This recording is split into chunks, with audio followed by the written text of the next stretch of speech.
Again, good afternoon, everyone. Thank you very much for joining us today. As every other Friday we've been here since September. This is our last seminar for 2022.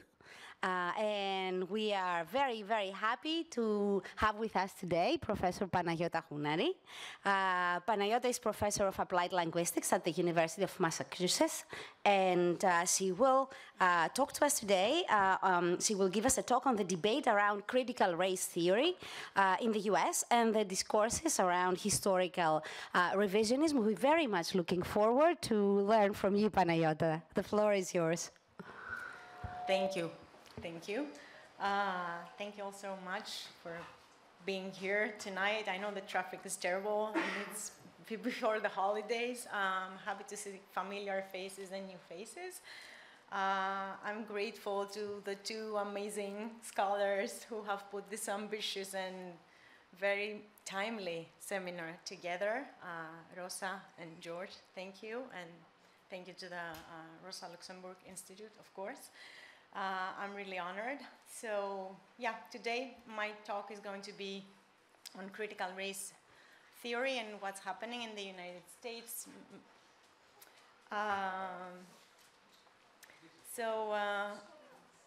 With no further delay, I will start. It's the dog of the institution. Okay, all right.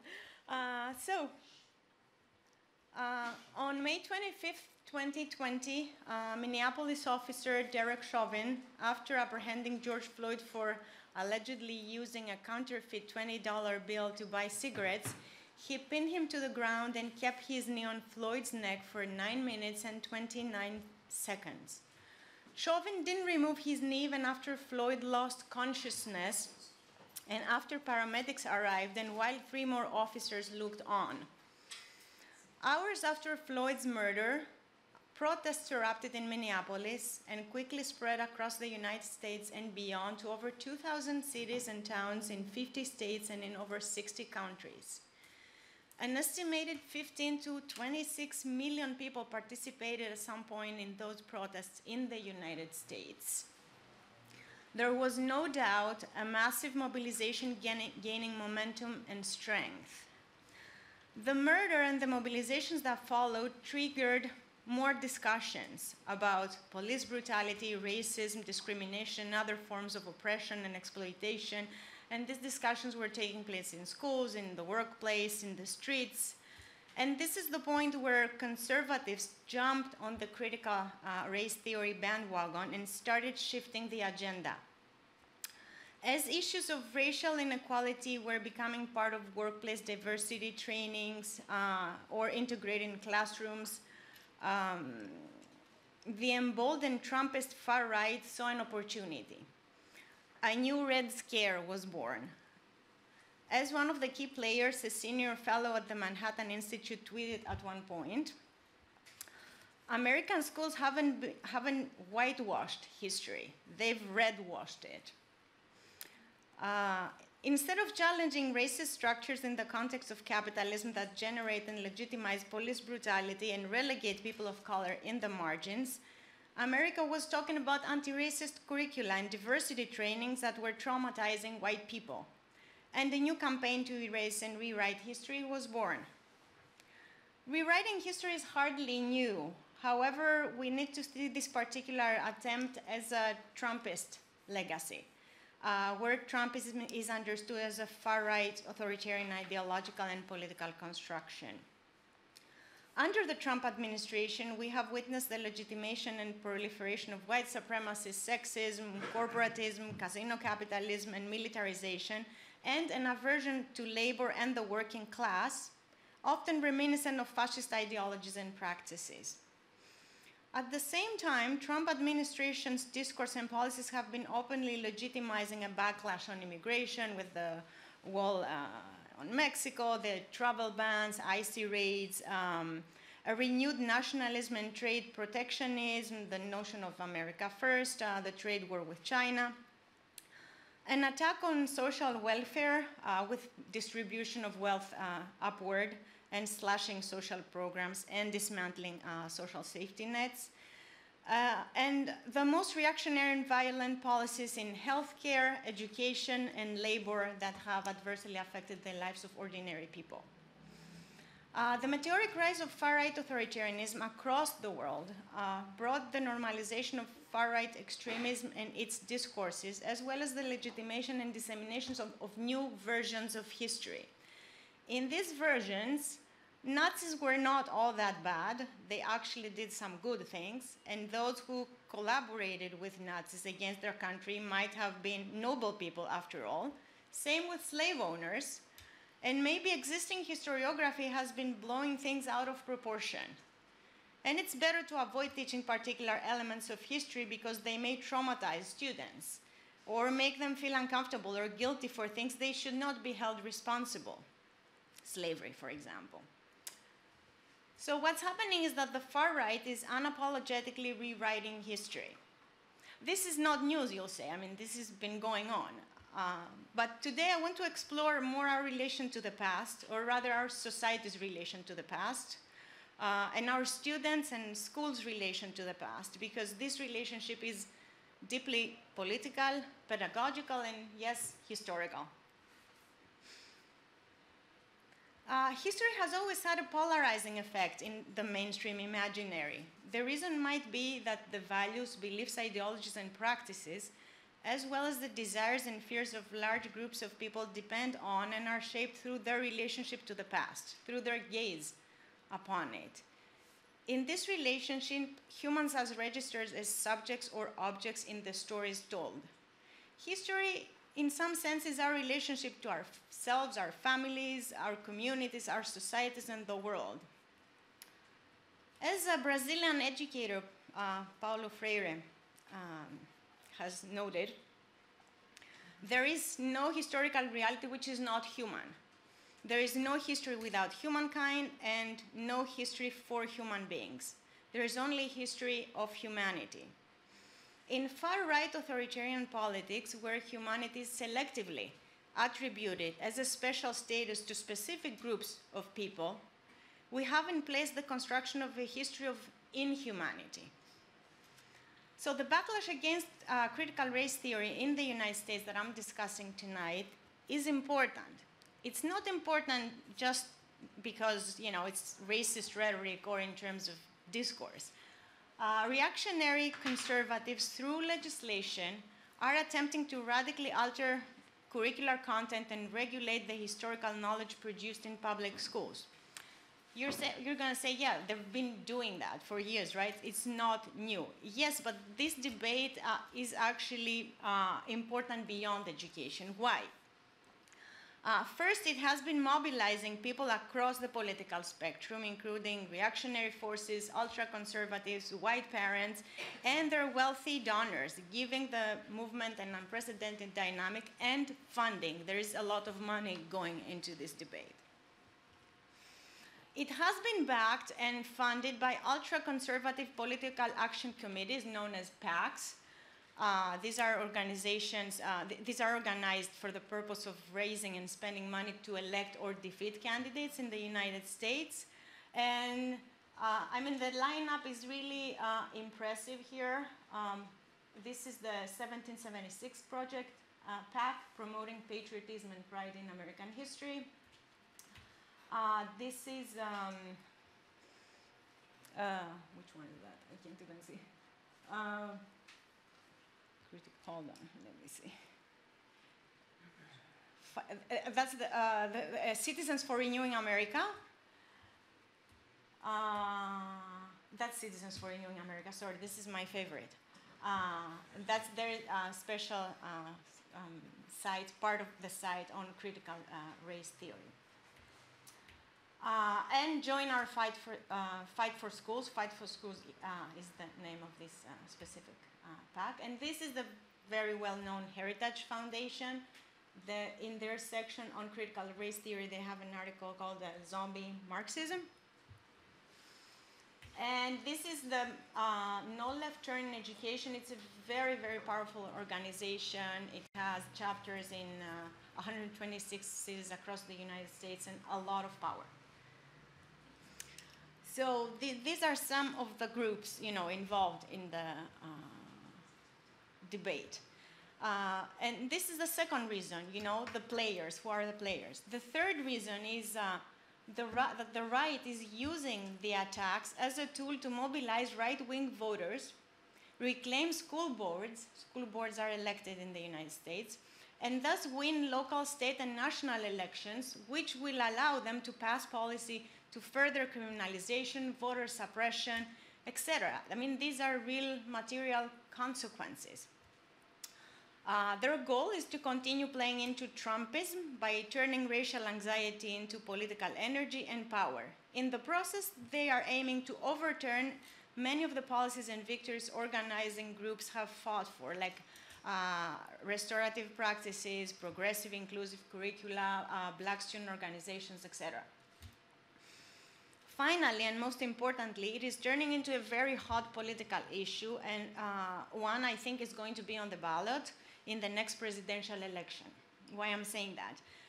It was an issue during the midterm and gubernatorial races. For example, Virginia Governor Glenn Youngkin was elected in part on his anti-CRT theory platform, and the recently re-elected Republican Florida governor, the famous Ron DeSantis, is a staunch anti-CRT player, and he may very well be the next Republican nominee for US president in the 2024 presidential run.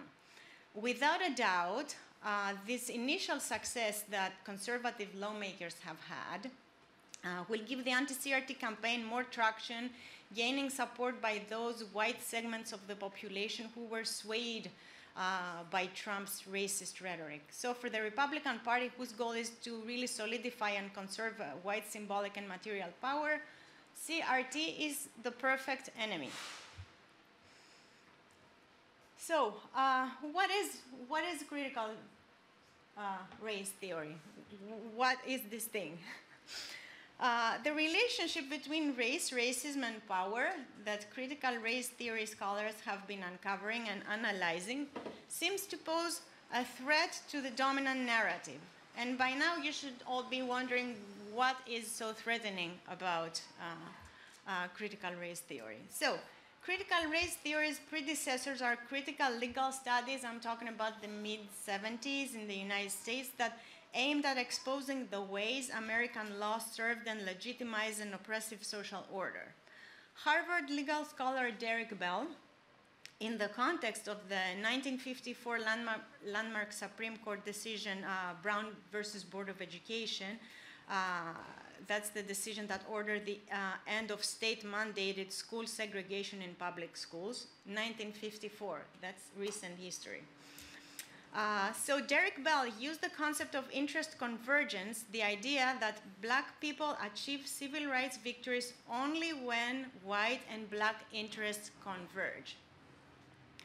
Early CRT theorists, including Derek Bell that I just mentioned, and Kimberly Crenshaw, Richard Delgado, Mari Matsuda, Patricia Williams, and many others, argued that white supremacy of the past lived on in the laws and societal rules of the present. They focused on the role law played in establishing, maintaining, and perpetuating racial discrimination and segregation, including housing segregation, as well as racist practices, for example, in bank loans, discriminatory labor practices, inequities in education, and so forth. They further stressed that racism is ordinary, not aberrational. It's the usual way society does business, the common everyday experience of most people of color in the United States. In this vein, race and races are products of social thought and relations. They are not objective, inherent, or fixed. They correspond to no biological or genetic reality. Rather, races are categories that society invents, manipulates, or retires when convenient. Here, I want to point out that there are currently different versions of CRT across different disciplines, so it has moved beyond legal studies to education, English, sociology, political science, anthropology, etc. Critical race theory has put race at the core of its analysis, presenting the history of white supremacy and revealing the systemic, legal, and other mechanisms that have maintained and continue to maintain racial division and discrimination. For example, going back to the CRT debate in schools, through CRT, students might be able to grasp the context behind the 9 minutes and 29 seconds Minneapolis police officer Derek Chauvin was kneeling on George Floyd's neck, resulting to his death. Or why nobody has been charged yet and convicted for 14-year-old Emmett Till's death in 1955.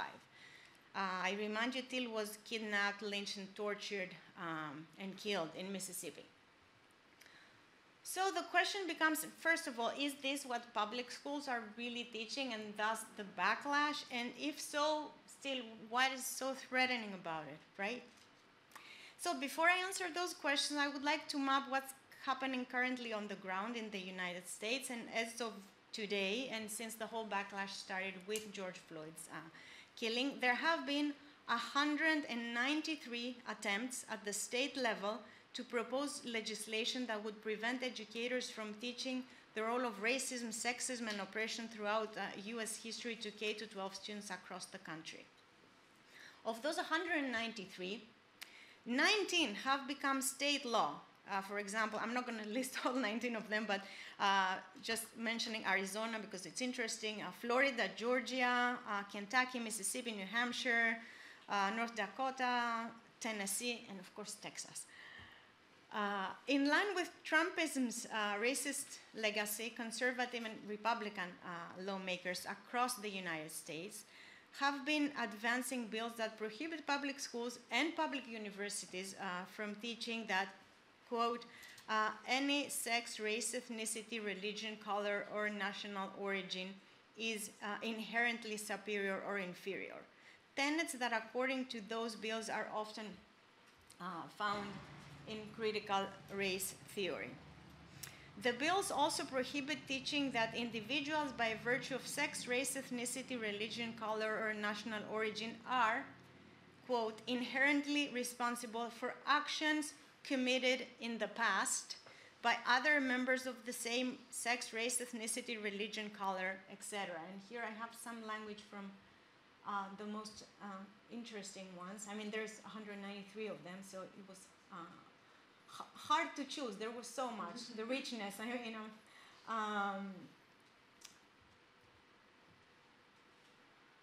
Yeah, an individual cannot bear responsibility or receive adverse treatment because of actions committed in the past, which to me was a phrase that really stuck. What is actions committed in the past to talk about history? So.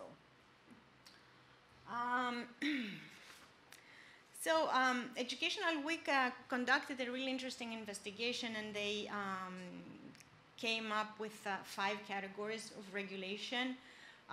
So first, divisive or racist, sexist concepts. For example, there are bans on teaching all or some of the concepts in Trump's executive order that I will discuss in a minute. Other rules related to discussing identity. So there are proposals that restrict making race, gender, or other social identities salient in some way. The banning of action civics. There is language in those bills that prohibits students from participating in advocacy for course credit, which is something that often happens. And also limits on how teachers can talk about current events. So, you know, if there are, for example, massive demonstrations outside the classroom, the teacher is limited in what they can do if students ask them, right? Curriculum transparency, another very problematic legislation. There are proposals that would require schools to publicly list the materials that teachers use.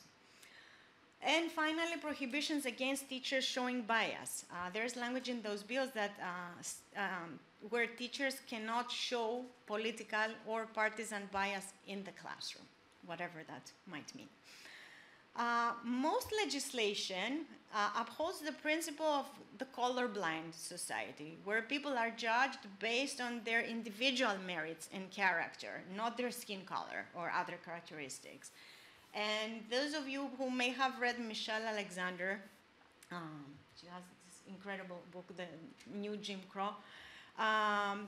Michelle Alexander has argued that colorblindness has proved to be catastrophic for African Americans, since systematic mass incarceration of people of color in the United States would not have been possible in the post-civil rights era if the nation had not fallen under the spell of a callous colorblindness. And Alexander continues, the deeply flawed nature of colorblindness as a governing principle is evidenced by the fact that the public consensus supporting mass incarceration is officially colorblind. It purports to see black and brown men, not as black and brown, but simply as men, raceless men, who have failed miserably to play by the rules the rest of us follow quite naturally. The fact that so many black and brown men are rounded up for drug crimes that go largely ignored when committed by whites is unseen. Our collective colorblindness prevents us from seeing this basic fact. Our blindness also prevents us from seeing the racial structural divisions that persist in society. The segregated unequal schools, the segregated jobless ghettos, and the segregated public discourse, a public conversation that excludes the current pariah caste. Our commitment to colorblindness extends beyond individuals to institutions and social arrangements. We have become blind not so much to race, but to the existence of racial caste in America. And what these bills really mean by critical race theory is really any discussion on race or any other intersection for that matter. And the term has become like a catchy phrase, a catch-all for any conversation about historical or present inequalities. There's a massive disinformation campaign around what CRT really is. I mean, try to Google it and you'll understand what I'm talking about. There's a massive misinformation about what schools do. And that works because it creates this necessary ideological confusion that gains supporters from across the aisle. But why CRT, right? Why? The instigator seems to be this journalist, Christopher Rufo. He's now, I don't remember. I think he's at the Heritage Foundation now, maybe. I'll have to check that. So I mentioned him at the very beginning. He's the guy who tweeted about the red washing. So what happened is he got his hands on some diversity slides from the city of Seattle, and in reading those slides, there were some references, and he traced those references back to some scholars, and he concluded that these scholars were explicitly Marxist, and they were referring to the critical theory text from the 1960-68, right? So he made this whole thing up. And I mean, you have to think that conservatives who are engaged in cultural wars needed a new language, a new enemy. And since Trump made political correctness irrelevant, so they couldn't use political correctness, CRT became the perfect villain. Let's put it this way, a promising political weapon. So Rufo said, strung together, the phrase critical race theory connotes hostile, academic, divisive, race-obsessed, poisonous, elitist, anti-American. And the interesting thing is that when Rufo came out with that, he appeared on Tucker Carlson's show on Fox News, and then he appealed to President Trump to stop this training. And interestingly, as he says in an interview in The New Yorker, the next day, Mark Meadows, who was Trump's chief of staff, called him to follow up on this idea. So after he appeared on Fox News, Mark Meadows called him, and this is how CRT started. I know, it's shocking. So, as I said, 193 legislative attempts. I went through all of them. And there are definitely some patterns in the language, and these are the main arguments that, you can see in those anti-CRT bills. First of all, that CRT is racist and divisive because it teaches people to hate each other. CRT teaches that America is an inherently racist country and white Americans are stained with the original sin of racism for which they can never be cleansed. CRT's solution is to remake the US, abandoning our founding documents and the capitalist system, which is a problem for anti-CRT supporters. Second, discussions around race and slavery create discomfort, guilt, and anguish, and other forms of psychological distress to white students. An individual, by virtue of his or her race or sex, cannot bear responsibility for actions committed in the past by other members of the same race or sex. I have found language that says that CRT advocates the violent overthrow of the United States government. CRT is authoritarian because it imposes a certain view. That's also interesting. There's discussion on meritocracy. They say meritocracy is the process through which people can succeed. Individuals have the ability to succeed if they are given sufficient opportunity and they are committed to seizing that opportunity through hard work, pursuit of education, and good citizenship. So why do you need, anti-racist education where you have meritocracy and access to opportunity? Slavery and racism are nothing more, and that's really interesting for my discussion, slavery and racism are nothing more than deviations from, betrayals of, or failures to live up to the authentic founding principles of the United States, which include liberty and equality. So, slavery and racism are not in line with the American values, says language on those bills. And finally, slavery and racism belong to the past. We are looking into the future, progress, prosperity, and unity, and all that fluff. And at the core of most bills, including the 19 signed into law, there is language lifted from the famous September 2020 executive order by former President Trump. So now I'm going to talk about the Trumpist legacy. The ongoing backlash against CRT can be understood as former President Trump's reactionary far-right authoritarian legacy. And it all began when Trump started cracking down on those diversity trainings thanks to Rufo, who appeared on Tucker Carlson, etc.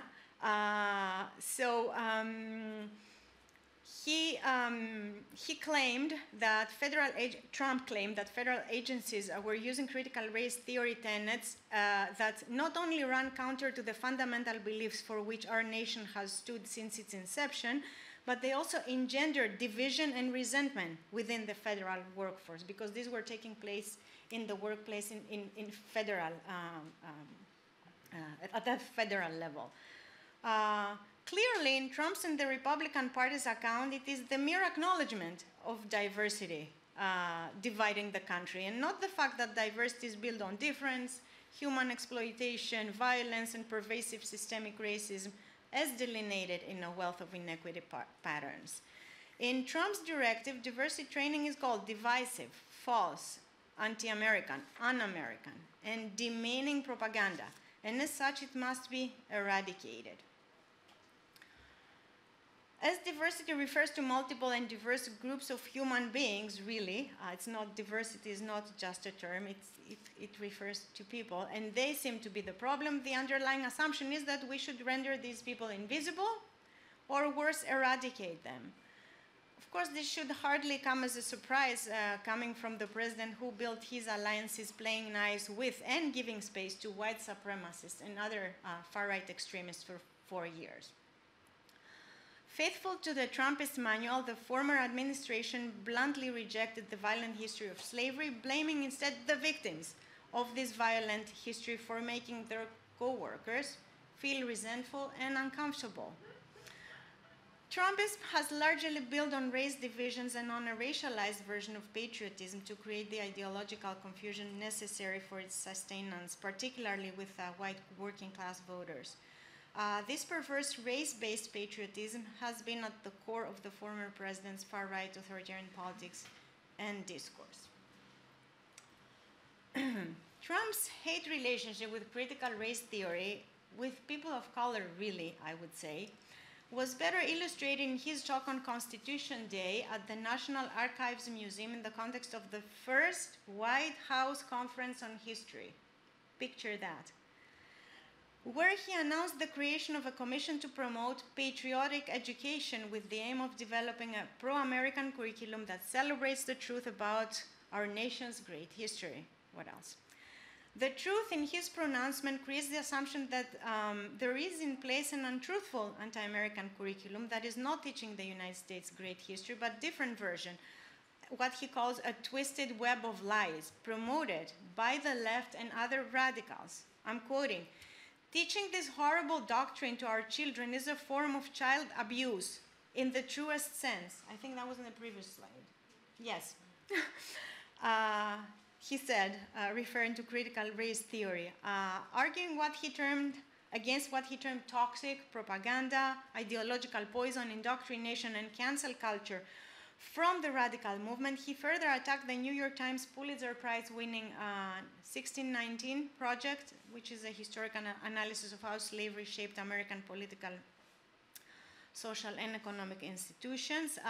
Well, what he offered instead was patriotic education that proposed to focus and celebrate the legacy of 1776 when American colonies declared independence from Great Britain. And during that talk also there he attacked, of course, Howard Zinn, author of People's History of the United States, finding him as a very problematic figure, and teaching his book was the utmost sin. So let me move on now to Ron DeSantis, which I also think is another interesting figure in the debate. And as I said, he may be the next presidential candidate, so what he does matters.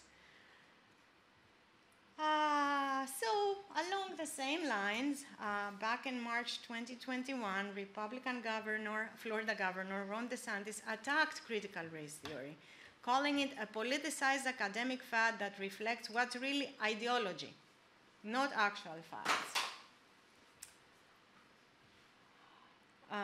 Asserting that there is no room and no funding, of course, for theories that teach kids to hate their country and hate each other. DeSantis argued that we should not treat each other based on race, but rather as individuals. Our schools, he said, are supposed to give people a foundation of knowledge, not supposed to be indoctrination centers where you're trying to push specific ideologies. DeSantis used the well-known conservative argument for school neutrality and criticized the educational push for anti-racist ideologies, but not the white supremacist, exceptionalist, ethnocentric ideologies that have historically dominated the curriculum, generating in turn even more racism in educational institutions. What you see now with the rise of this woke ideology is an attempt to really delegitimize our history and to delegitimize our institutions, and I view the wokeness as a form of cultural Marxism. DeSantis said that when he started first floating the legislation. What's interesting, however, is that the most substantial and legit critique, theoretical, serious critique, for critical race theory came from Marxist scholars. And yet, DeSantis thinks CRT, is a Marxist attack. They really want to tear at the fabric of our society, he insisted.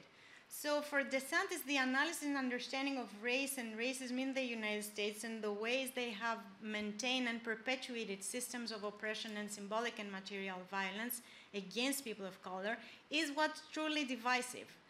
The underlying assumption is that there is, in fact, a unifying version of history, what makes America great, and this version is somehow not ideological. The educational neutrality argument and the divisiveness narrative reveal what's at the root of the issue. It's not that conservatives do not want ideology in the schools. They simply want their ideology. And they want to use neutrality on their terms as they rewrite the past, reducing history to actions committed in the past. However, we know that choices about which histories count are legitimized and taught in schools is not an educational issue, it's a deeply political issue. So what all the post-Trump bills point to is what I think I will call a new American racist historical revisionism, and much in the way that European historical revisionism attempted to absolve fascism of its crimes, the new American historical revisionism is attempting to absolve white privileged America from enslavement, white supremacy and violent racism, and the capitalist system that made this possible, of course. So it seems to me that far-right authoritarianism through historical revisionism penetrates a fragile and unmoored an alienated human psyche, people who need to believe something, to blame someone, to root themselves in a narrative, any narrative. Because the politics of immiseration in capitalism generate this sense of uprooting, the sense of not belonging, not being understood and heard. In this context, then, revisionism creates from fragments what Valencia Garcia calls an alternative timeline by imposing the present on the past.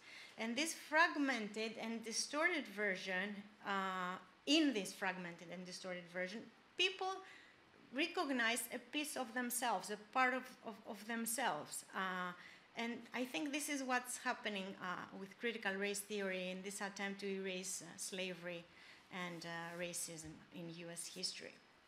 And so I'm thinking to myself, what are these actions committed in the past that conservatives want to exculpate?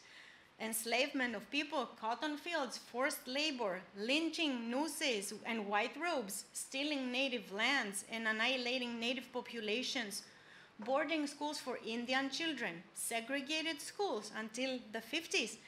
What is left to teach if we erase actions committed in the past by members of specific groups when human history is a history of violence and oppression and exploitation of some groups over others?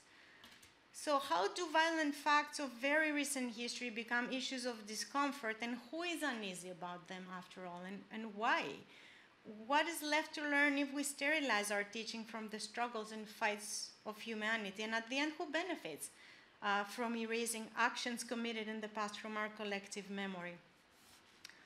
Instead of addressing the pervasive racial segregation of schools almost 70 years after the Brown v. Board of Education that I mentioned earlier, and using the law to not only protect civil rights and securing racial equality, but also to undo these legal structures that still maintain and feed systemic racism, the core of CRT, far-right conservative legislators are simply using it to erase race so that they do not have to address it and perpetuate the existing systemic racist status quo. And yet, black students have been disproportionately at the receiving end of school discipline, or they are more likely to be seen as problematic and more likely to be punished than white students are for the exact same offenses. Black males disproportionately make up prison population, being 6 times more likely to be in prison than whites. Black families disproportionately live in low-income neighborhoods and are disproportionately stricken with poverty. The poverty rate for African Americans is more than double that of whites. African Americans are disproportionately affected by the wealth gap regardless of households' education, marital status, age, or income. The median wealth for black households with a college degree equaled about 70% of the median wealth for white households without a college degree. Of course, police killings continue unabated at 2.5 times the rate for black men as for white men. 1 in 1,000 black men and boys can be expected to be killed by police at some point in their lifetime, and dying at the hands of law enforcement is the leading cause of death among black men. All these facts in DeSantis and other Republican conservatives and neoconservatives' vision of human societies must be isolated accidents of history, rather than manifestations of systemic racism. But how exactly is it, I wonder, to live one's life always disproportionately to the white norm? So the control over the collective historical narrative is central in far-right politics, and Trumpism has successfully integrated a dangerous historical revisionism into their muddy ideological mix. The dominant economic group justifies its power with stories that construct reality in ways that maintain their privilege and power. However, this is not just Trumpism at work here, it's a colonial legacy, it's racialized capitalism, it is racism rooted in the very fabric of this country, the United States, from settler colonialism to Jim Crow to the prison industrial complex to police brutality against blacks. So the whitewashing and distortion of history has traditionally been at the core of all ideological struggles. There's a version of the past that is better left forgotten or better erased, and wounds can painlessly be healed with a beautiful star-spangled red, white, and blue shiny Band-Aid. So this is a historical remembrance a la carte that does not disturb neither neoconservative happy consciousness nor liberal fantasies of equality and social justice. If something is going to be remembered, it cannot be painful or uncomfortable. I will now turn to the theme of historical revisionism in an attempt to eventually articulate a critical pedagogy project as a deeply historical project. I'm going to talk about emergency time. The rise of authoritarianism, far-right politics, and the emboldened revival and normalization of neo-Nazi and racist ideologies are still perceived as accidents of history. Every time something happens, we are all in awe, like, how could that happen, right? Today, they're seen as stains in the human progress. So I want to bring in here German philosopher and Frankfurt School affiliate Walter Benjamin's discussion on progress and emergency time. Benjamin, in his booklet on the concept of history, I'm sure most of you are familiar with, was written in the early days of 1940. He challenges positivistic notions about history, actions committed in the past. That's a positivistic notion about history. And he also challenges the thesis that the past is a predictable continuum towards progress into the present. And that, as Penny notes, the arc of history bends naturally toward justice. No, that's not happening. He further cautions on the danger of the return of fascism in the human life scene. For him, progress is not a linear path towards the improvement of human societies, but rather the platform for the emergence of human atrocities. Fascism, often perceived as an exception to the norm of progress or as an accident of history for positivistic historiography, is for Benjamin nothing more but a violent expression of the permanent state of emergency. If progress is supposedly where humans unequivocally headed to, how can we explain the global ongoing exploitation of humanity that keeps generating more poverty and greater inequity in distribution of wealth and power? If progress is where we're naturally headed, how can we explain the dark historical landscape of far-right authoritarian populism since the 80s? It's not recent, right, and it's not going away. That also culminated in the 4 years of Trump that I am discussing right now. Or the persistence of racism. When history is seen as a permanent state of emergency, then such movements and phenomena are not exceptions. They are embedded in history's violent fabric. In the revisionist historical narrative of far-right movements, progress and moving forward is the idea of get over our past that we saw previously in the bills. So these are used as ideological devices to either uproot people from their historical grounding or to whitewash and smooth out violent histories, as is the case with racism in America as presented earlier. I will now discuss some features of this revisionist historical narrative in the context of this project and try to frame history as a critical pedagogical project and pedagogy as a historical project, of course. I need to give credit for those graphics in my slides. They come from Rethinking Schools, which is a progressive educational magazine in the United States, and so these are taken from there. Okay, revisionism, historical revisionism. And here I'm going to bring a little bit of discourse, since I am a linguist, after all. At the end of every day, I am a linguist. How do events acquire meaning? How are historical narratives filled with meaning over and over? As here and others observe, history as a retrospectively composed and meaning-endowed narrative is always construction and fictionalization. Historical phenomena, as the result of social processes, are born out of contradiction, conflict, and the struggle over meaning. In this struggle, some events will become carriers of consensual values and ideals and will therefore have value as objects in collective memory. The process of retrospective attribution of meaning includes conflict, since decisions are being made on inclusions and exclusions and the production of specific discourses. Historical narratives are carried and reproduced through discourses in history books, in films, documentaries, political speeches, and legislative bills, as I showed earlier. Yeah, they do create historical narratives that legitimize specific versions. So history, written or oral, official or unofficial, distant or recent, is always a text of some sorts, right? It's impossible to escape its textual nature. Revisionism.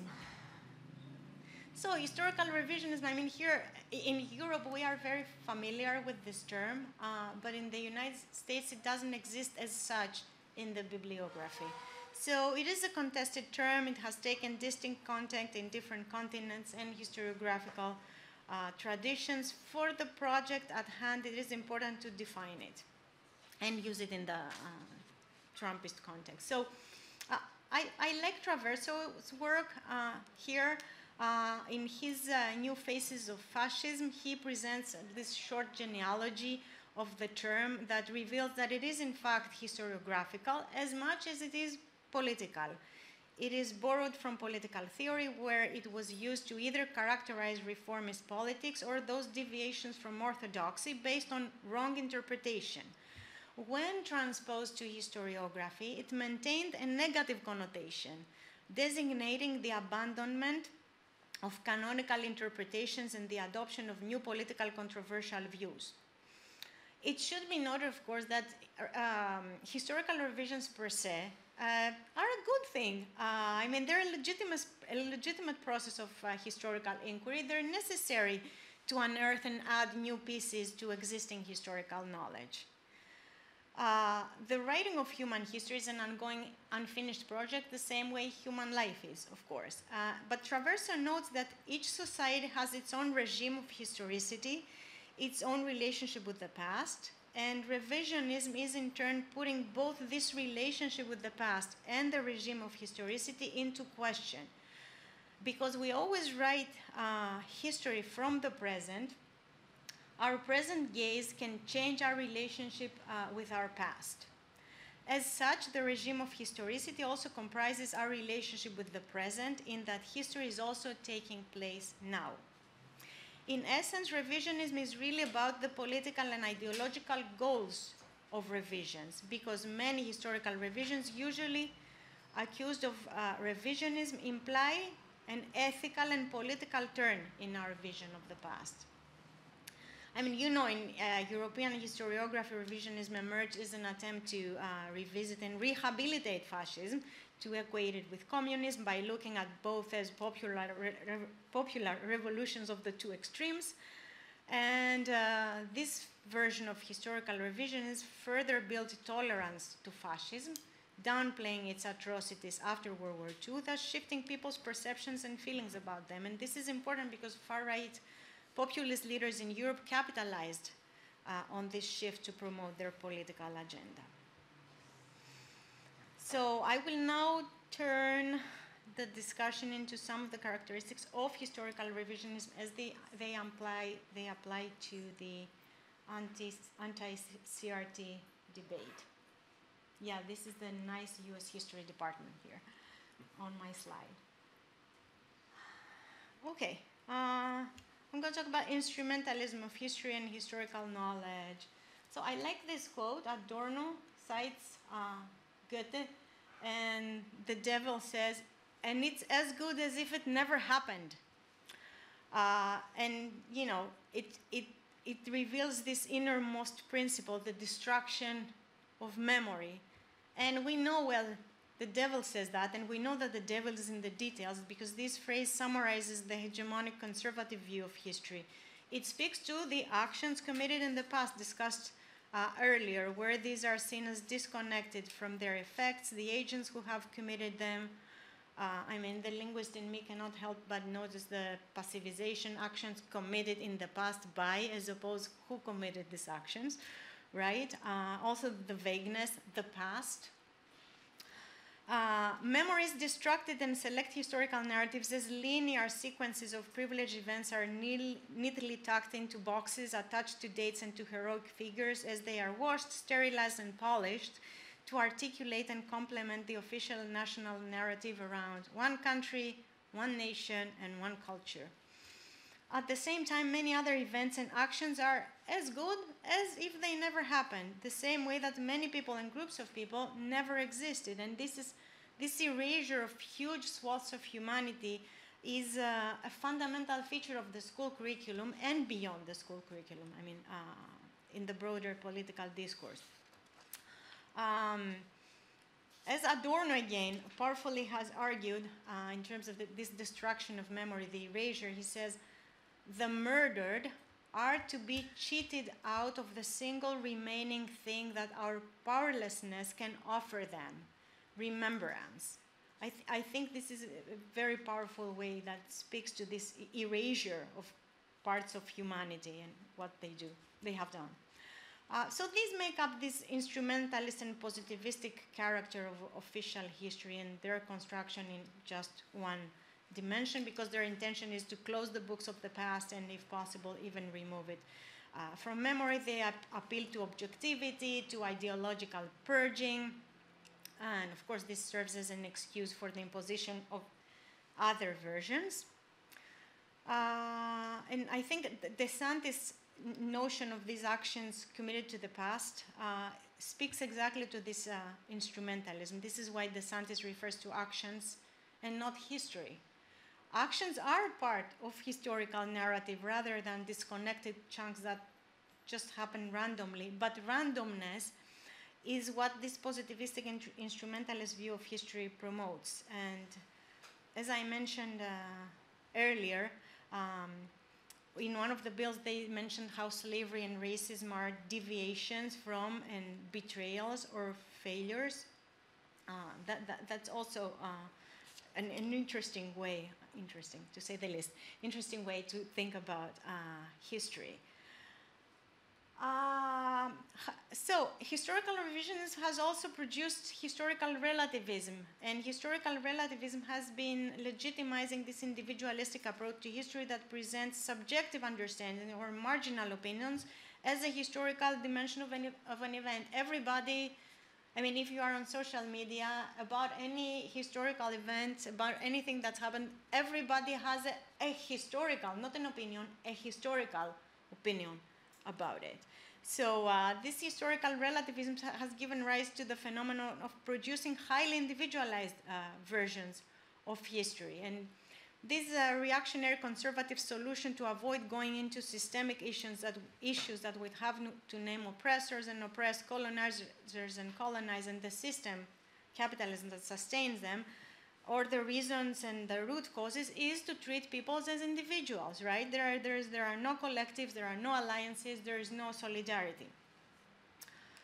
And also, as individual students are seen as biological, psychological beings, right? Not as members of specific groups and societies.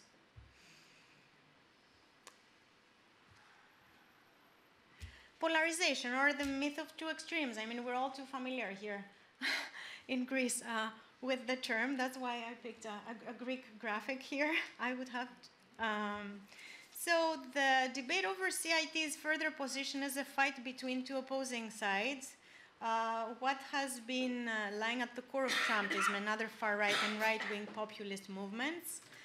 The political, discursive, and performative dichotomy between two poles, right? Two extremes.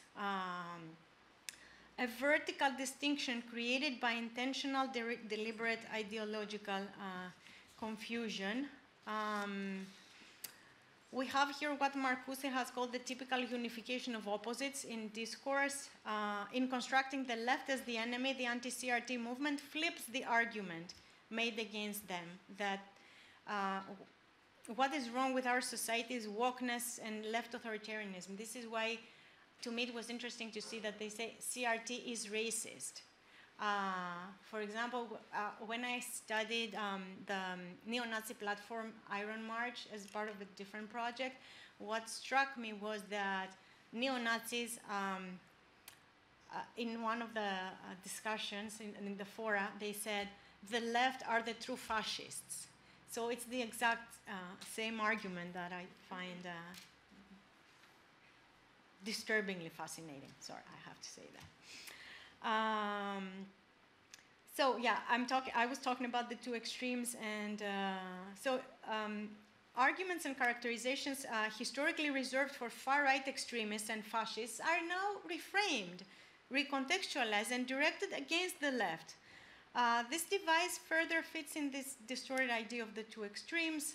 The two poles in this ideological construction are, of course, the extreme left and the extreme right, and they are compared on equal terms.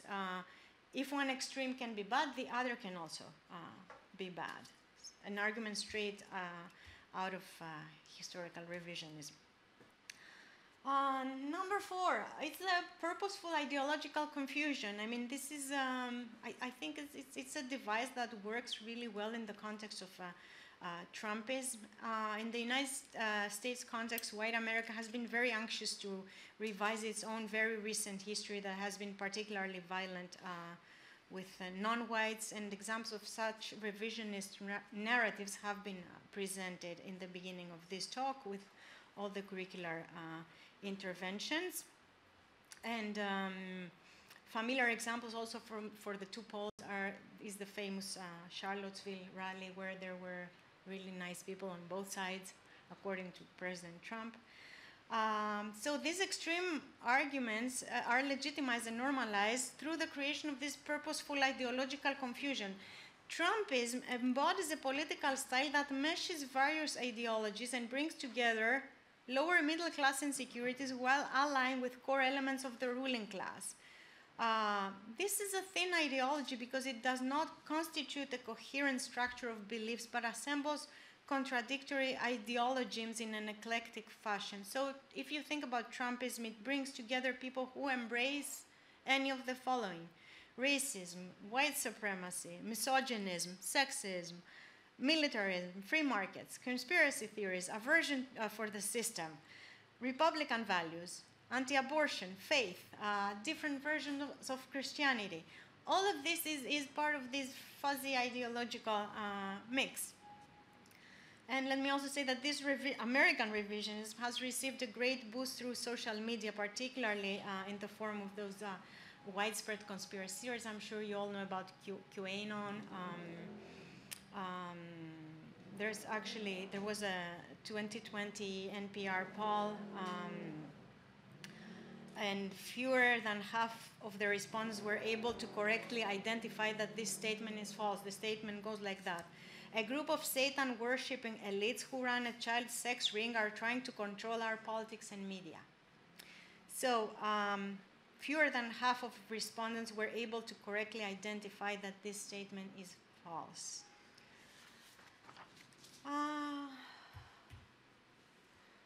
The historicization, that also applies a lot in the discourse, but in far-right authoritarian context, dehistoricization is a central process and manifests in the production of discourses and historical narrative that deliberately lack a historical dimension. I mean, think of the infamous also end of history here. So this erasure of historical thinking and the apotheosis of the present, the here and now, are core features of these revisionist discourses because they work as a celebration of the present. And since, you know, since according to anti-CRT legislation, discussions around race and slavery create discomfort, guilt, and anguish, and other forms of psychological distress to white people, I want to talk a little bit about this notion of trauma. As stated, the traumatizing dimension of history aims neither at forcing humans to relive the trauma, nor to play the blame game. It is the ability to look at the horror and struggle straight in the face, to allow oneself to be affected by other people's lives and histories. It aims at connecting humanity with their kin, to relate at the most fundamental level, affect, the perishability and fragility of humans. What the mind and intellect might resist understanding, affect can record in the language of humanity. So it speaks to the ability to imagine, to put together the picture of that which occurred and use it pedagogically. It's not about castigating or, you know, making people feel uncomfortable.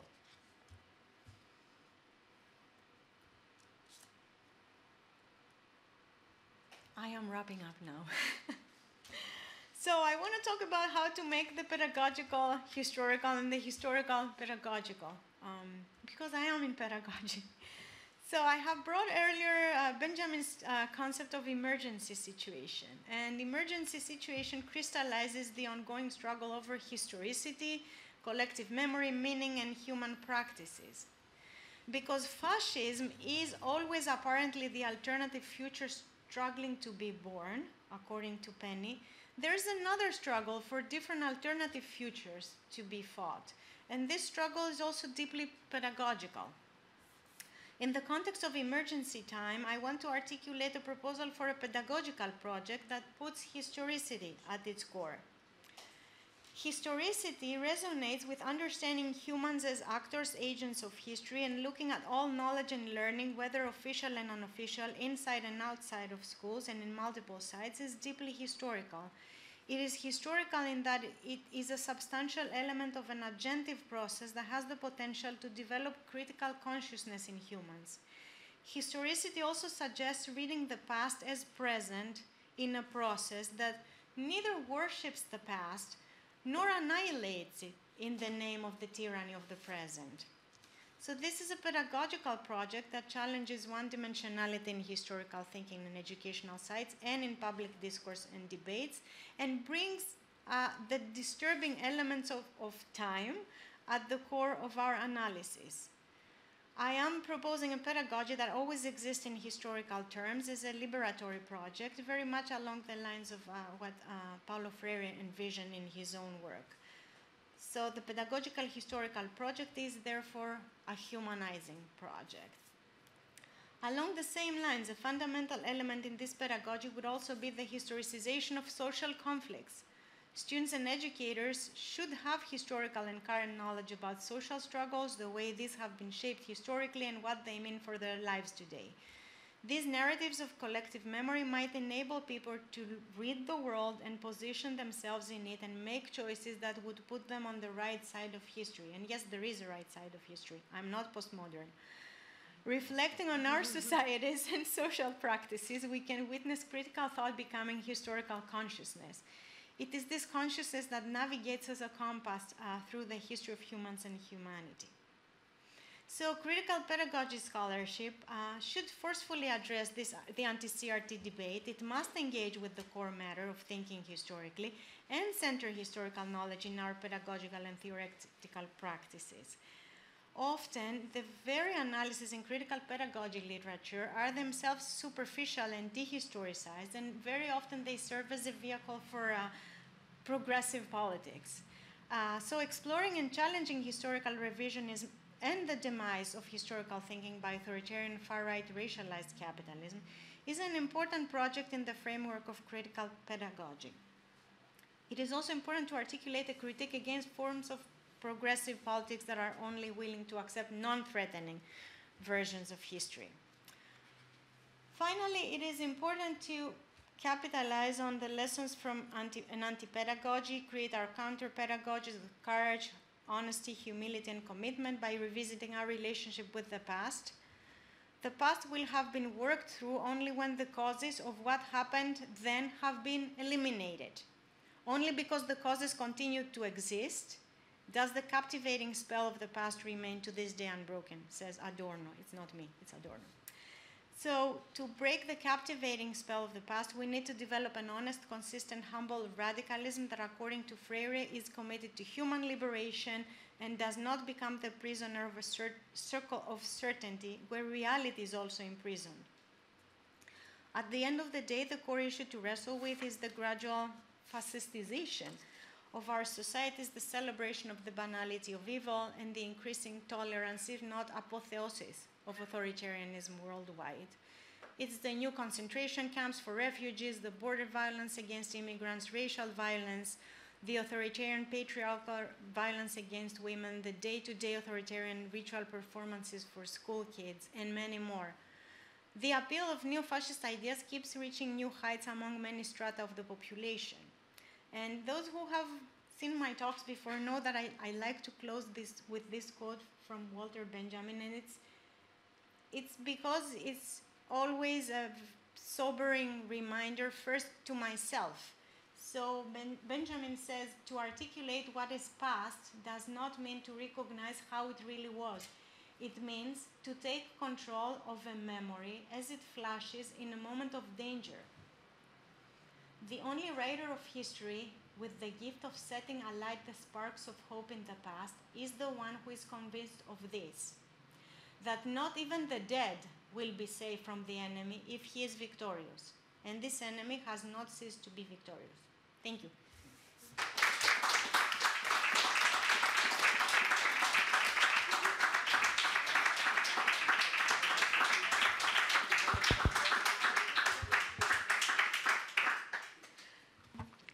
Panayota, thank you very much. That was super interesting and full of information we lack in Greece as well. So I would like to open it to questions from you. We have a lot of questions, but we always prioritize the public. So the floor is yours. Who would like to start?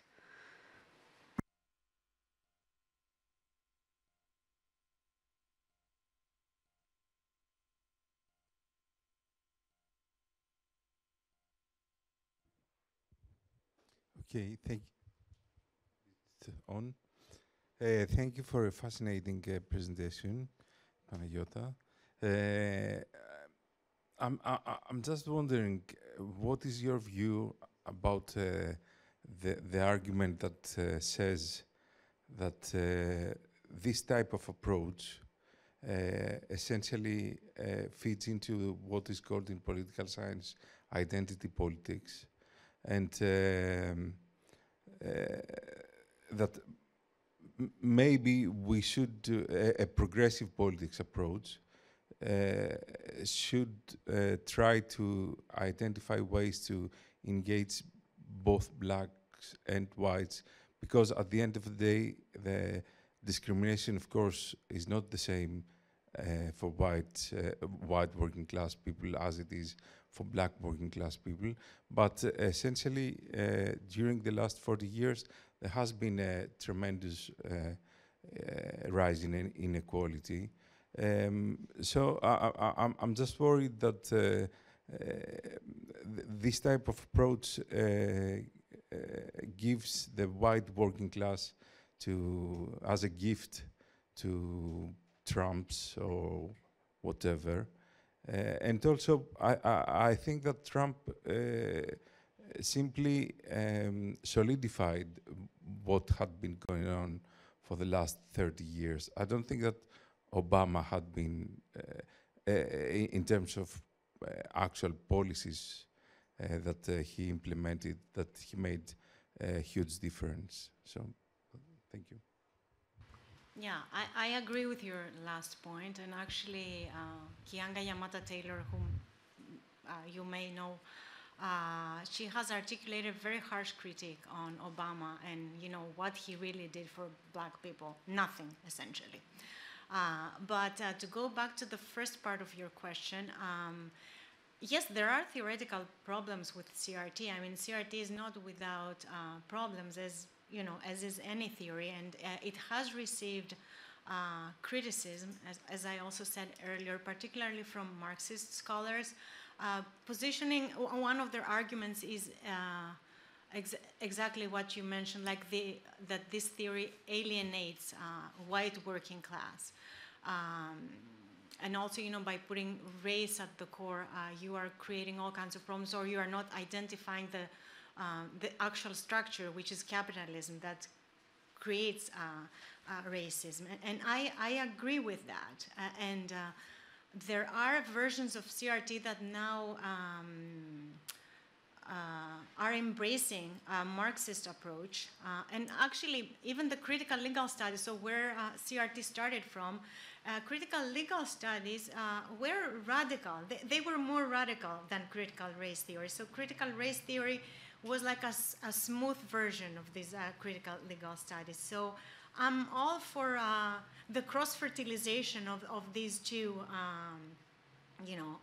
direction, like the Marxist and the CRT that puts at its core race, because race is huge. I mean, I can't talk enough about what's happening and how important it is in this discussion, in the class discussion, in the Marxist analysis. So yeah, there are people, like I'm thinking of Delgado. Delgado has been bringing more Marxist analysis in his discussion of CRT. So I agree that the two theories have to meet to also to include the class analysis, while at the same time also prioritizing race in the context of this discussion. I was thinking, when I was doing this research, I was thinking of my own kind of objections with CRT, like what you termed identity politics. But then I was thinking, yes, but the far right is attacking it, and the far right is my enemy. So I'm not going to stay here, in theoretical problems of CRT. I'm going to move beyond those. So that was my approach. Thank you. Any other questions? Maybe while we're waiting, I do have a question. Well, a couple actually, but I'll start with the following. How do other minorities respond to CRT? Because we're talking about critical race theory, and race theory is not just it's mostly about blackness, but how other minorities respond to that, both if there are efforts, theoretically, to appropriate critical race theory for other groups that have been historically discriminated against, and secondly, how do they respond to the politics around it? I mean, we've seen the governor you showed us from DeSantis, was it the name, from Florida, who obviously he comes from Latin America, maybe from Puerto Rico, I'm not sure. And he aligns with the typical kind of like the typical Republican point of view, maybe the Protestant point of view. So how is the situation with regards to other minorities? Okay, I'll get to DeSantis last, but yes, actually, this is a great question that you're asking about other minorities. So out of critical race theory, there are different branches that are focused to specific groups. So we have LATCRIT, that addresses, Latinos, so critical theory for Latinos. Then there's Asian crit, again, along the same lines, and these are the ones that come to mind right now. So yes, there is CRT is branching out to the different groups that appropriate the theory, but with a stronger focus on their own ethnic racial groups. So, and there's really interesting research going on there. The second, I think you almost fell into an identity politics argument because you assume that if DeSantis is from Latin America, how can he support that? But this is the problem, that identity is not a guarantee for anything. For sure. Right? I mean, Condoleezza Rice was also black, and Colin Powell, right? So, but your question was not, you asked me about DeSantis? I asked how other minorities respond to the attack against critical race theory. Oh, well, you know, we cannot generalize about how, so let me actually... As organized, perhaps as organized groups, not as individuals, but as organized groups either in politics or in the university or... So I guess it might have come across from my presentation that it's, I don't know, there's only black parents behind like the support of CRT, but this is not the case. In the pro-CRT group, there are parents from all, you know, groups, ethnic groups and racial groups in the United States that support having anti-racist curricula and acknowledging these different, you know, intersections in the classroom. So it seems to me that people of color in the United States are behind the CRT.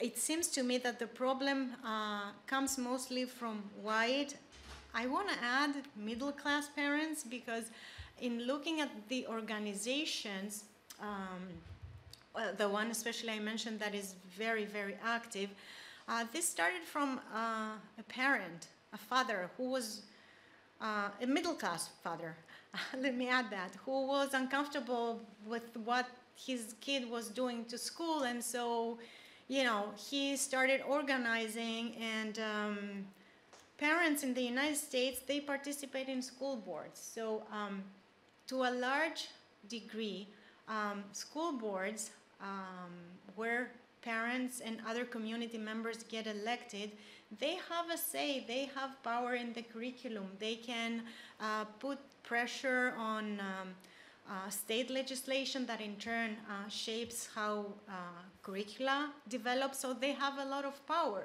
And one of the things that white parents are doing, so see, I end up talking about white parents here, so that answers your question about the other groups. So one of the things that white parents are doing through, with the guidance of those groups that I presented earlier, is that they are trying to gain seats in the school boards. So they participate in the elections. If you go on one of the websites, which is the more elaborate, it has step-by-step activism from the right. Go into the parent meetings, agitate, be loud, make noise, fight. I mean, these are like kind of ABCD steps. So these parents are showing up in these board meetings, and there has been a shift in seats in the school board membership across the United States, because once these parents who are associated with these foundations gain those seats, then they have power over the curriculum. So yeah, I think that answered your question, right?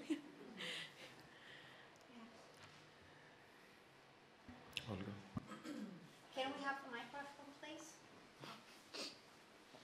Can't speak without a microphone. Thank you very much. It was really, really interesting.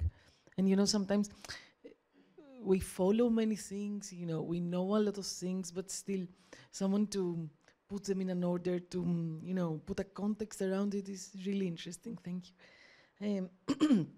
What I was thinking as you were talking is about these reversing notions, and I find this really, really interesting, and it's very relevant to this far-right discourse. For example, what you were saying that, for example, teaching CRT will traumatize students. Like, you know, how many people are traumatized by racism is the question, not if teaching it will, you know, traumatize students, or that CRT is divisive. It's not racism that is divisive. It's CRT that is divisive. So how is this reversing all the time? Or what you said about teaching CRT, that it's ideological, while not teaching it is neutral, obviously. It's not ideological not to teach it. So I'm really interested how these discourses are reversing all these notions of, you know, around justice, racial justice, or injustice, actually. And following a little bit on this comment, I would like to make a comment about identity politics, not as but more, can we also see it, also identity politics as a reversing? So talking about identities like, you know, race or gender, I don't mean, not talking about them. So what is this? So what I will frame it better, okay.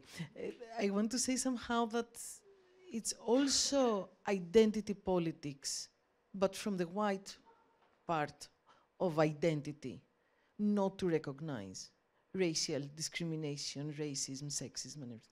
So it's also a reversing, calling it identity when it comes to talking from CRT perspective, for example, but not identity politics when you eliminate the importance of race and gender. Yeah, that's a great comment. On the traumatizing part, I agree, and often when I discuss it with my students in class, my graduate students, and we go through these bills and we analyze the language, and they are shocked, you know, when they read traumatize, and we are thinking of all the violent history. I'm thinking, well, imagine how traumatized enslaved people were in the ships that came from America to the United States to, you know, in cotton fields. So, I mean, traumatizing now, it's again what I said, this individualistic capitalist construction of who the individual is.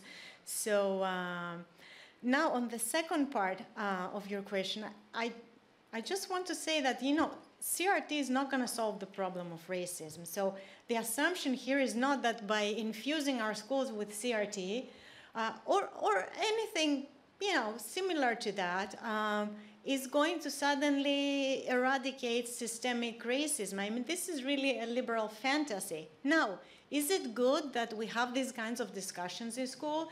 Is it good that the students learn what has happened to this country and how this country was built? I think it's amazing.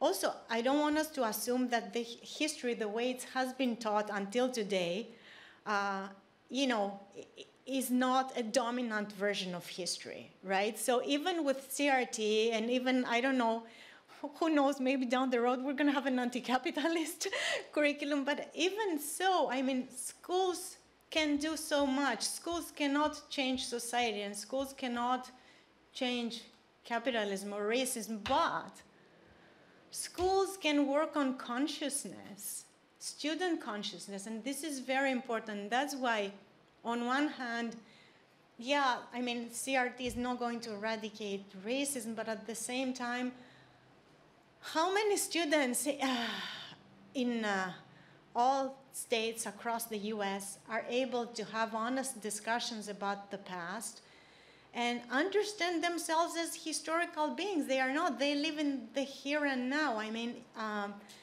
there's so much research from a progressive point of view of history books and history curricula, the whitewashing. So, yeah, these discussions are necessary, and these, the historicity that I discussed is necessary, but I don't want us to, I don't want us to think that I believe that schools can change that in such a way that, you know, schools are going to change society. Unfortunately, and I am an educator and I am a critical educator, schools are not going to do that.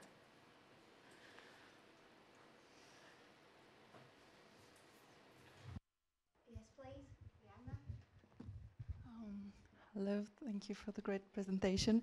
As a scholar based in the US, but with an obvious Greek background, and having just said that schools are not going to resolve the problem, the racism and whatever, I wanted to ask you a bit of how would you see the CRT theory related to Greece or the Greek school or curriculum, because it was recently put to my attention that a number of parents, a group of parents who have adopted from Africa, orphans from Africa, realized that in a third grade religion class book, there was a poem by Kithoros Vetrakos about friendship, and it said this poem used the words negraki, little negro, arapaki, and little gypsy. And they found these words inappropriate and asked the ministry to remove this and another poem with the same words from the curriculum, and the ministry responded that this was irrelevant. So really, Greece obviously doesn't have a huge background of slavery, let's say, or African race, but now we have a huge influx of immigrants because of the climate crisis, climate refugees and so on from Africa, obviously. We see more black faces in our streets. And recently, of course, talking about racism, recently we heard about a crime that is probably related to racism, a shooting, a police violence incident. So how do you see, and also having to note that we have a big influence by American TV and movies, and that Greeks are very familiar with the notions of racism and police violence. For instance, in Chicago, I've seen many incidents of police violence, so I'm aware, being Greek. So my question is this: how do you see this relevant to Greek school and Greek society? How could Greece or the Southern Balkans or Southern Europe or Europe could benefit from this US trend? Okay, yeah, that's that was a long question, but I think I know what you're asking me. I mean, I will say that it doesn't have to be critical race theory.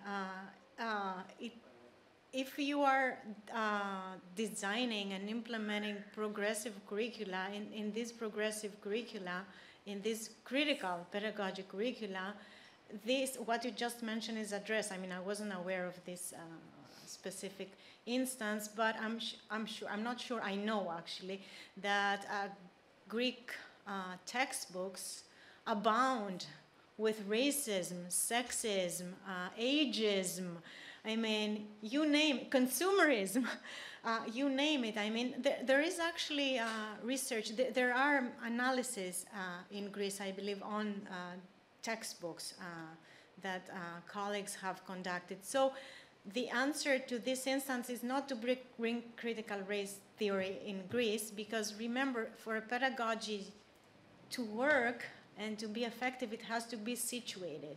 And it is situated when it's created by the people, for the people in this specific instance. So taking into consideration the socio-historical context and the needs of these specific groups of people. For example, I'm thinking, I don't know, the north and the south of Greece have somewhat different needs in terms of, you know, what you could be adding in the curriculum. So, but yeah, I will agree with you that discussions of race have not taken center stage traditionally in our Greek textbooks. So yeah, centering that, especially with what is happening worldwide. And I would say that Greece has been diverse actually for a much longer time than you mentioned, very diverse.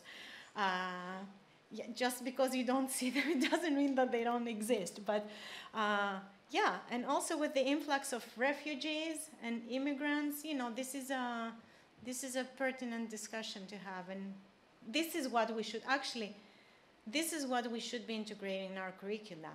refugees, immigrants, what's happening right now in Greece. This is how our pedagogy is going to be situated.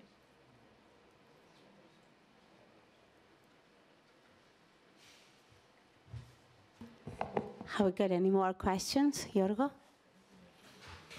Yes, I have several. So I will first, simple one. Which was the role of the different churches in the United States in this type of discourses? I mean, evangelical, how, I mean, they affected and influenced the public discourse towards this type of revisionism, if there was any, influence. Okay, yeah, this is a good question, and one that I don't have in-depth knowledge, but from what I have gathered so far, the parents who are involved are the typical, white Christian religious. I mean, not all of them, so I cannot generalize, but my guess, and this is something that I will definitely explore, is that the church is largely backing anti-CRT. My second question is that before CRT, one of the national dangers in the context of the United States was cultural Marxism. This was, from 1960s onwards, this was, a catchword of the conservative right. So, and this has been substituted, as it is clear from your talk, from CRT.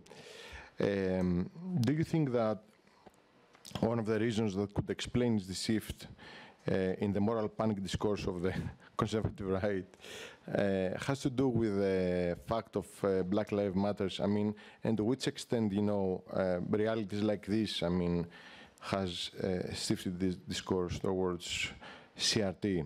Because, I mean, neither, cultural Marxism was dominant in the United States. Of course, it was at some moment in the 60s and 70s, but not a dominant thing. There were few followers of Frankfurt School, nor, CRT. And so, and the second part of my question is that to which extent this was, I mean, this, is related to realities, or it's just pure discursive, motives. Yeah, let me also add that after cultural Marxism and before critical race theory, there was also the backlash against ethnic studies in Arizona. So that was also a big saga. But yeah, it seems to me that to start with your last question, how is it connected to reality? It's not connected to reality because it's a construction, right? It's a narrative, but it's a narrative that is built on specific discourses that I presented, but that nevertheless has material consequences. So maybe that was not as much the case with cultural Marxism, but right now, CRT also capitalizes on the aversion to wokeness, which I'm not going to say that I don't understand. This notion that everybody is woke and you can't say anything and you have to, censor yourself. This has gone to some extremes, but this again does not bear on reality. Yeah, Black Lives Matter was a decisive moment that had a dynamic. I know some scholars don't believe that. They don't believe that it was an organized movement and that it had potential, but it seemed to me that the mainstream was threatened by BLM, and a way to manage it without coming across as racist, because how else can you do that, right? So a way to manage it, in a liberal way to manage it, was to attack not BLM, but all these peripheral things. Like I said, I think diversity trainings and, you know, an anti-racist curricula, I mean, are good things, but, you know, come on, it's no big deal. You know, if you go into a diversity training and you hear a few things about slavery, right? It's a good thing, how threatening this is. So it seems to me that this thing kind of blew out of proportions because of the material gains that it could have. So yeah, it was more of a fictional, like, I mean, just explaining to you, because I was also shocked, just explaining to you how it all started. I was just dumbfounded that somebody tweeted something and then he showed up on Fox News and then Trump decided to enact policy. Last question. There's a debate now, not just in the United States, but around the world. I mean, to which extent Trump was a fascist or not. There are, you know, several debates on this, and my question is the following one. Scholars like Dylan Riley, who was our first speaker, said, you know, to the extent that it does not have, you know, didn't have the features of the typical interwar right, we cannot, you know, register him as a fascist. But from your talk, what becomes clear is that with Trump, many parents felt, you know, that could activated and transformed actively the curriculum. So in reality, in this sense, it is a kind of fascistization through specific actions of people. So the people are mobilized, not really, you know, in the typical sense, but nevertheless, the society, you know, is fascistized. So, I mean, could we argue that, you know, in this sense, Trump left a kind of fascist heritage and that has, you know, is a stake, a political stake? Yeah. That's a great question, and one I have been puzzled by when I started studying Trumpism. I know there are different approaches, not just two, but more than two. So I know Dylan Riley doesn't want to talk about Trump as a fascist. I know that on that camp, people claim that there are only two fascisms, the Italian right and the German, the classical fascism, and then that all these far-right political constructions that we see after the 80s do not have the same characteristics. Of course, you have on the other side, you have Paxton, who openly talks about Trumpism as a fascist regime. And then, well, I kind of like Enzo Traverso's approach. So Enzo Traverso talks about fascism as being a transhistorical concept, that you can see it functioning in different periods in different ways. And I mean, I don't know, are you asking me, has Trump read Mein Kampf, or has he watched, you know, Leni Riefenstahl's The Triumph of the Will? I don't think so, no. But has he demonstrated, first of all, his aversion to working class, and what he did against working class aligns, you know, with fascism and the working class. And also other characteristics that are more around his persona, and that I think, you know, the Frankfurt School, the authoritarian personality, they talk a lot about it. So I think with Trump, large segments of the population were on the far right, the alt-right, neo-Nazis were emboldened. And this emboldenment also has effects. I mean, the Charlottesville rally, you know, was not a discussion about fascism. I mean, people were killed in the Charlottesville rally. So you have material violence, you know, and when you have this kind of material violence, it seems to me that we should not, I don't know, agonize so much about whether Trump is a real fascist or a fake fascist, but I think the analogy with fascism is very useful pedagogically because it keeps us on alert, like going back to the emergency, the Benjamin's emergency time. Like, we can't see Trump as an accident of history, and we can't see alt-right as an accident of history. And, or, you know, what I saw on Iron March, the neo-Nazi platform, it was interesting. Let me tell you how neo-Nazis thought about Trump. So on this platform and the discussions I have seen, many people were thrilled with Trump because they felt they would finally be free to be themselves and to, you know, to share with the world what they're thinking without being afraid. I mean, there was also a group of people who hated Trump because he was not fascist enough, which is interesting.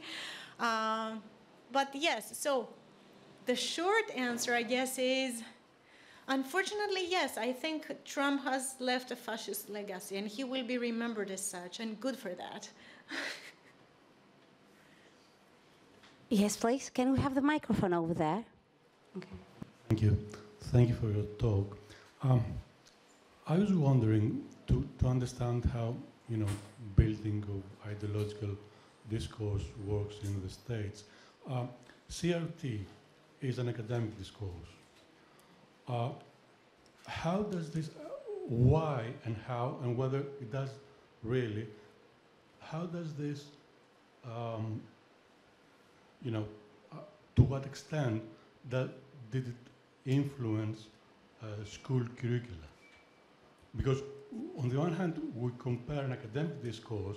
On the other hand, we refer to the school curricula legislation in order to influence school curricula. But how it did, and whether it did, and at what depth of time did it actually CRT influence school curricula? Why is that important? Because, I mean, if CRT is, in a sense, dominant or important in academic circles, then the whole legislative attempts are a kind of rearguard action. Otherwise, I mean, they should, in terms of building an ideological discourse, they should be targeting academic discourse as such. If they are just targeting school curricula, then they're just, you know, behind what is really happening. Mm-hmm. So that's my question. Yeah, that's a really good question, and especially the discourse part, because yes, you are correct, CRT is an academic discourse, but through the process of recontextualization, that's Basil Bernstein, right? How you take academic or scientific knowledge, and then it takes a different form in schools or in other spaces. So this academic discourse has been recontextualized in schools as curricular discourse. After George Floyd's murder, it's true that teachers had to deal with student questions. So it was something that came from the ground, like the discussion started from students trying to understand what was happening. And at that point, people who were already working, not just with critical race theory, with anti-racist education, because it seems to me like to just talk about critical race theory is reductionistic in terms of what was really happening in the schools. But so those people in the unions, for example, across teacher unions who in many places are very progressive, they are part of progressive platforms like the one that I discussed, Rethinking Schools, they were trying to find ways to integrate the race discussion in the classroom. Actually, unions in Massachusetts and in New Hampshire, which is one of the states that is like staunchly anti-CRT, the parents are going crazy there. Unions had meetings and they had created presentations. They would go into the board meetings with the parents and try to educate parents because it was important. So it's not just CRT discourse, it's the discussion on race that Republicans and those conservative lawmakers made a caricature of. they made a caricature of, and also they overstated what CRT was actually the grade to which, the degree to which CRT was influencing the curriculum. So yeah, to answer your question, CRT was not like this massive movement across United States public schools where everything was changing and, you know, it was integrated in every subject matter, because it doesn't have to just be in history, right? But, you know, they blew it out of proportion again. Why? Because they needed a new villain enemy to build this new cultural war, this new Red Scare, to gain the school boards, to affect legislation, and then this is actually in the United States, because you have all these layers of election and these layers of policies, what is happening in the school board is very important. You think, oh, you know, oh, they have, I don't know, they have a Democrat governor, great. No, you have to always monitor what is happening on the ground. This is what defines how states, this is one of the things, sorry, that defines how states flip, for example, from Democrat to Republican, Republic to Democrat, which are more or less the same, but anyway. Have we got any more questions? I have a last question, Panayota. I was wondering what any public intellectuals or public personas of the far right, or like close to the far right, have they positioned themselves? I'm thinking like, you know, personalities like Jordan Peterson, Joe Rogan, who have been very vocal with regards to other issues. For example, around gender. Have they been vocal around CRT? Yes, they're actually, if you watch Fox News, which I don't,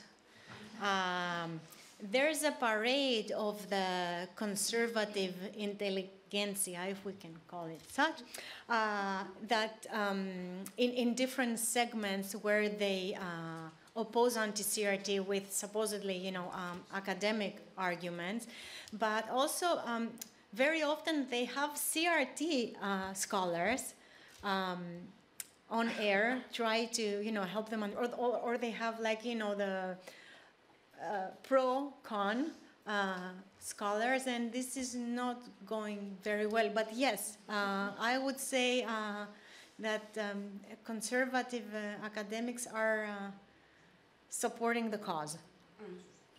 Okay. I have something else to ask. To which extent this type of moral panic discourse that have been expressed on CRT has been used as a justification for the privatization of the higher education? To which extent?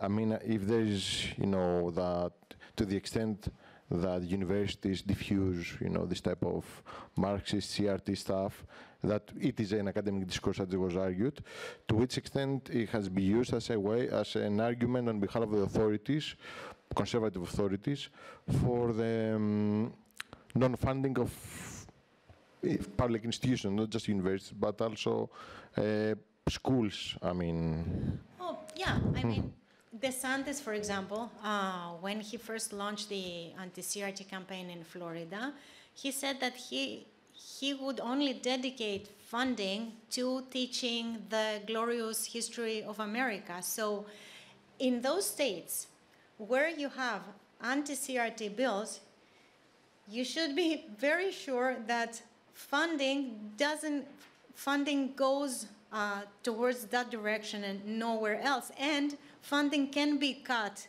if you don't comply. Yeah.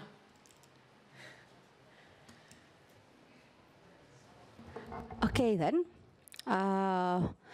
Panayota, thank you very much for enlightening us. Thank you very much for being with us today.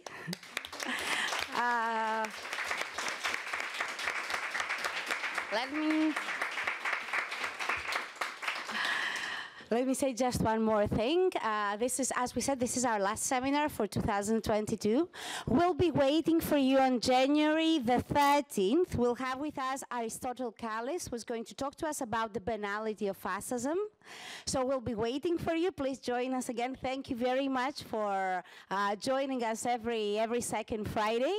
And we look forward, have a happy holiday, and we look forward to see you in January.